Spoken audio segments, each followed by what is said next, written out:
je l'ai fait le puits d'une certaine façon pour que ça va être l'arbre et le serpent. L'arbre doit être planté. Si l'arbre n'est pas planté, je vais pas pouvoir faire mon nœud. D'accord. Donc le serpent sort du puits, fait le tour de l'arbre et rentre dans le puits. Et là, on a un nœud de chaise. D'accord. Ça, c'est l'histoire qu'on m'a dit quand j'étais petit, qui m'a bien pris la tête. En fait, c'est quoi le nœud de chaise?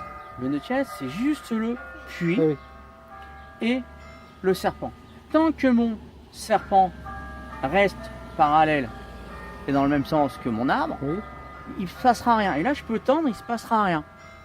Par contre, si il part de l'autre côté, ça se défait. D'accord. Pour pouvoir le garder, eh ben, au lieu de l'attacher et faire du scotch, on va faire une clé. Donc on va tourner autour de l'arbre et on va rentrer dans le même sens. Si on le rentre dans le même sens, quand mon nœud sera serré, pour le défaire, il suffit que je le retourne et clop. Et là, ma clé, elle travaille. Je peux l'ouvrir. Si jamais je me suis trompé dans la façon de le mettre, au lieu de le rentrer dans le même sens, je l'ai fait 2 fois sortir. Ça veut dire que là, ma clé, elle ne sert plus à rien. Je ne peux plus la travailler. Il ne se défera pas, mais une fois que ça sera serré, ça sera serré. Pour le défaire, j'ai plus de clé. D'accord. Donc l'importance, c'est bien faire la clé. Donc, comme de faire le puits. Il doit rester joli à voir. D'accord. Alors, qu'est-ce qui se passe si mon nœud va dans l'autre sens? Regarde. Hop, regarde ce qui se passe, regarde la taille du nœud. C'est quoi comme nœud? Un nœud simple. Pour ne pas se tromper, faire le nœud de chaise sans se tromper avec le puits, machin. En fait, il suffit tout simplement de faire un nœud de 0, ce que j'appelle un nœud de 0, tendre mon serpent et tirer sur le serpent de façon qu'il soit tendu tout le long.